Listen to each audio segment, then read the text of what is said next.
Hola a todos, buenas tardes y feliz sábado otra vez. Es otro Spanish Saturday y estoy aquí para darte un poco de español hoy.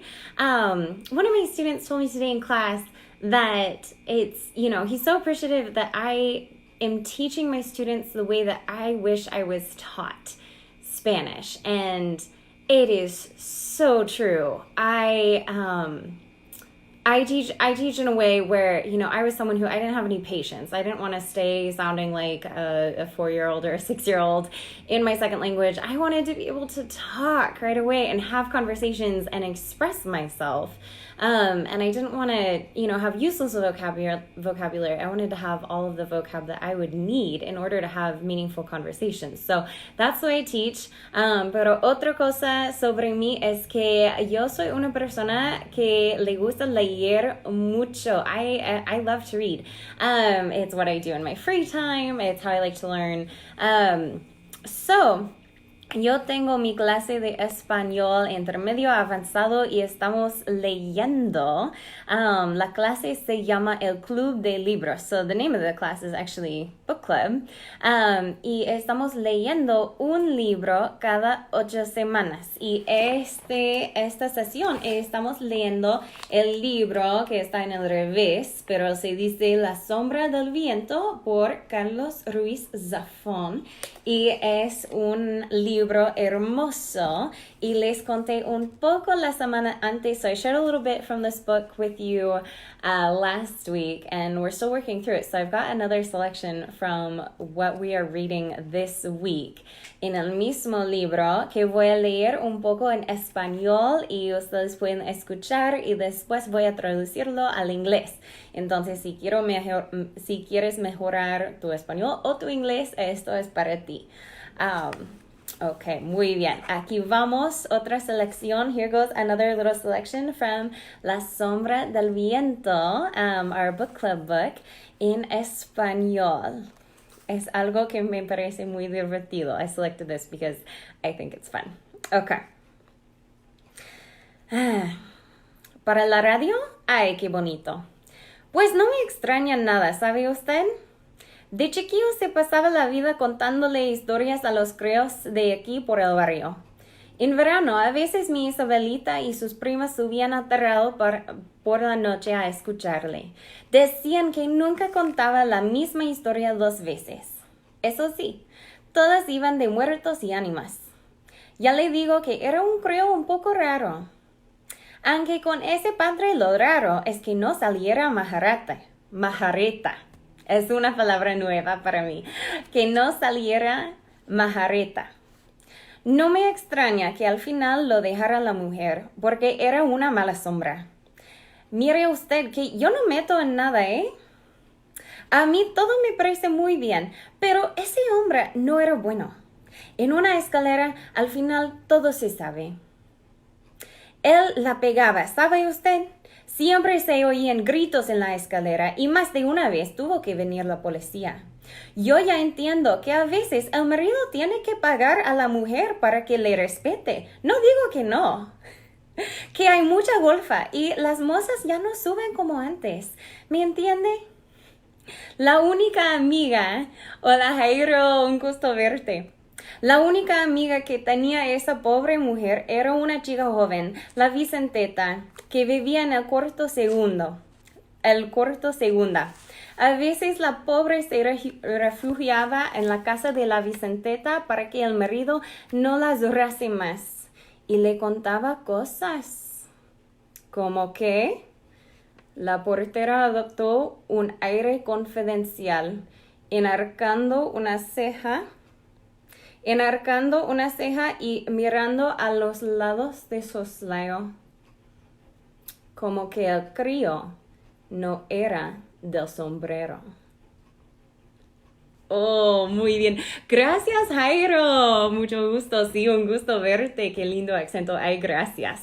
Mi acento en español no siempre es perfecto, pero trato. Ok. Ya acabo de leer la sección de La sombra del viento en español y voy a traducirlo al inglés. And I want you to know, la sombra del viento, the shadow of the wind, it exists in English too. There's an English copy, and it's a beautiful book no matter which language you want to read it in. But I am not translating just by reading the English. I am translating according to how I think it would sound if it was said in English. So I always tell my students translation is a bit of an art form. It's not just about knowing the literal meaning of the words, but it's also about gracias, Jairo. It's also about thinking of how the same sentiment would be expressed in another language. So there's definitely, there's room for interpretation when you are doing a translation. So this is mine for that same section in Spanish. For the radio? Oh, that's great. Well, it doesn't seem weird to me at all, you know? Ever since he was a boy, he spent his life telling stories to all the other kids in the neighborhood. In summer, sometimes my Isabel and her cousins would go up to the roof at night just to hear him. They said he never told the same story more than once. That may be what it is, but all of the stories were about death and souls in purgatory. I already told you that this boy was a little strange. Although, with the father that he had, the really strange thing is that he just didn't go crazy. It doesn't seem weird to me at all that in the end, his wife left him. Because this guy was just bad luck. Look, I don't involve myself in anything, you know? But everything seems fine to me. But this guy, he was not good news. When you live on the same floor, you know everything. He would hit her, you know? You could always hear shouting in the staircase, and more than once, the police had to come out. Now, I understand that sometimes a man has to hit his wife so that she respects him. Get it? I'm not saying that this isn't true, but there are a lot of prostitutes out there, and the youth, they just aren't raised like they used to be. However, the only friend that this poor woman had was a young girl. Her name was Vicenteta.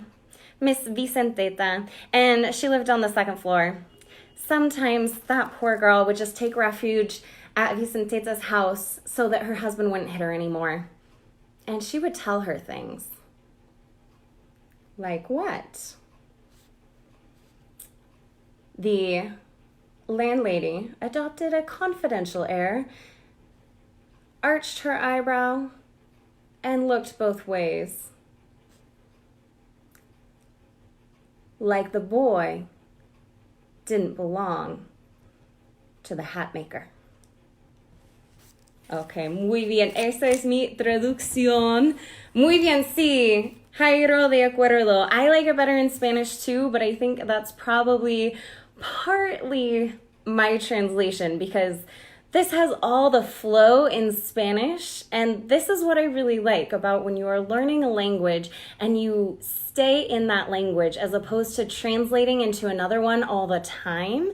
When your brain is able to stay in your second language, you get the flow, you get the rhythm of the second language, and things make sense to you in that language, strike you as beautiful in that language, strike you as funny in that language, that don't in the same way when they're translated.